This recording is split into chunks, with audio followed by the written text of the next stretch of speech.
Well, hey, all you salty dogs. This week on the Renegade Show, I messed up my boat. Not too bad, but I tried scraping it. I had someone stop by, and he showed me a scraper, and where he showed me, it worked pretty good. And I was like, hey, maybe this will help this process go a little easier and a little faster, because so far, the little dust deputy here, I have filled that thing full twice. That means 10 gallons of copper powder sanded off the bottom of this thing. That's something to the tune of 70 pounds of material removed, because it's about 35 pounds per bucket full. And so that is just crazy that I've removed that much material from this boat. And so we got the scraper, and I went at it, hard, and I was peeling the material off, and all of a sudden it started gouging the boat because it would grab that copper powder in this area. It was actually adhered really well here. And when I'd start dragging it through, man, it just tear down through the copper and into the gel coat and then go into the surface below, and it tore up the fiberglass a little bit. So what that means is that in here, where we've got these little spots like this right here, I'm going to have to go in, sand that out smooth and fair.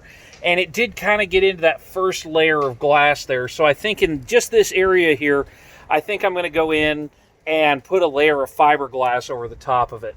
That's kind of a sucky deal. It's not too bad. I mean, I've got to do that here. Also, in just a couple of places up here on the bow, we're going to go in and put just a little bit more on there, because you can see there's a couple of spots where that scraper blade went in. And looking at this, you can see that, the edge of it just kind of, you see the edge of it just kind of careened over just a little bit because it didn't ride through there steady and right into the fiberglass below. And so as that started becoming a problem, I got into really looking at it. I said, I'm going to stop using the scraper. So we're just going to go back to sanding.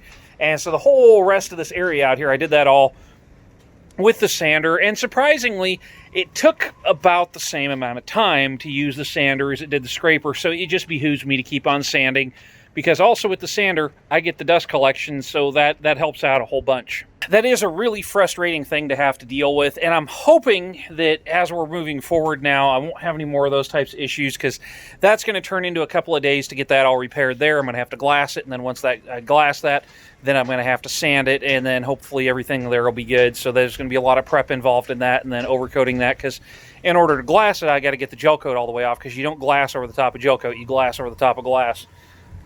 And so I'll put that on there using some West Systems epoxy. Hopefully that'll all be good. And then I'll fair that out. And once we go back in with the epoxy barrier coat, everything should be good there. Moving further on back on the boat, you can see now we've got a decent portion of the bottom left to do. I'm hoping another good day of working on it here, I can get this section kind of almost maybe connected into this section here that I did earlier in the year back in January when I first started on this. So hopefully we can get this on the next, and then, maybe the next couple of days after that, I can get this section all the way through. And then finally, we're back to working on the stern. And so I still have a little slice of the stern on the other side to do. I still have, this whole side here remaining, but if I just keep after it, I'm hoping maybe 2 more weeks worth of sanding.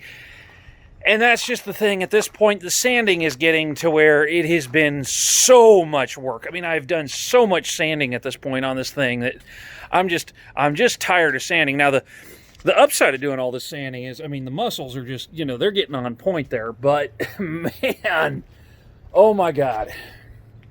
And so going to have to go through, get this finished out, and then, of course, we have to go back through and do the water line. And that really leaves me in the situation now with this whole coronavirus and everything. I'm really having to ask myself, well, what do I do next? Because the boatyard extended the summer rate for 1 more month, and so if I go back in the water when I'm scheduled on May 5th, that means that I only have to pay for the 4 days that I'm here, and that's at the higher rate, so that should be fairly cheap to get back in the water then.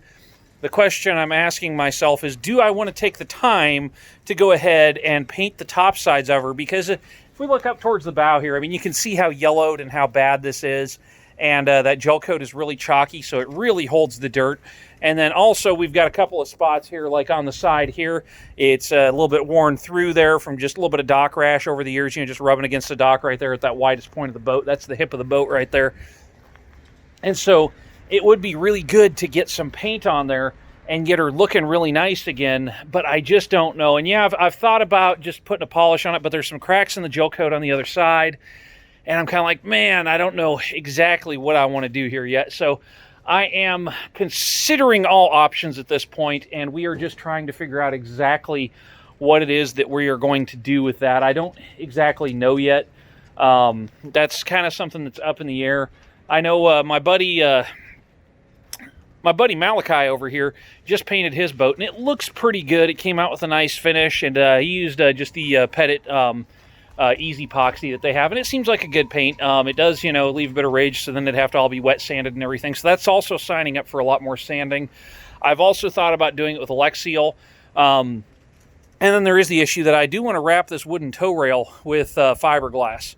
And the thing is, though, is I'm not totally ready to do that right now. I mean, that would be just a huge project to get that done because everything on deck would have to come off.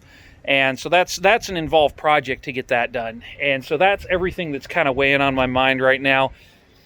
And then it comes down to the last real big thing that we have to deal with. And what that is the transducer for the depth sounder. Now, that either needs to get replaced or I need to move on to a new one. And the thing with that transducer is that one there, I cannot put the big B54 transducer from Furuno in that location. And so what I've looked at doing is over on the other side of the boat over here, I have been looking at putting it approximately right where this old blister repair is right here, because that gives it the necessary angle for that thing to come down. And that is a very, very cool system. And I'm not entirely sure yet if I'm going to be able to go for it, because just the head for the sounder itself is $1,700, and then I need another black box to run the thing. And so that is a pile of change right there. That is a pile of money. And that's basically my project income for 2 months to do that. And so I would have to buy the transducer, get it put in there, and then I would have to get the rest of that done. And so I'm kind of up in the air as to what I'm going to do. Do I want to run the boat through the summer maybe with no transducer in it, and then eventually get, pull it out of the water and put that thing in? Do I want to put it in now, paint the top sides now? I'm kind of torn on that. And so in the coming weeks, we're going to have to come up with a decision on that. And I'd really like to hear your guys' input on that. I mean, I don't exactly know which it is that I want to do yet.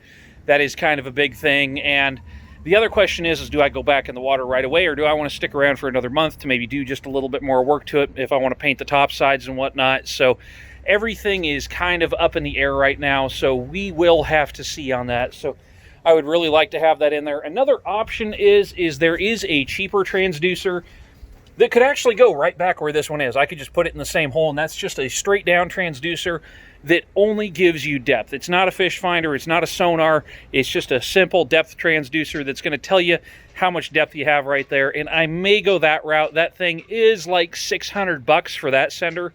And then I still need one that goes on the other side that has my speed paddle wheel, because it won't work in that location there. Speed won't work because the way it's fared.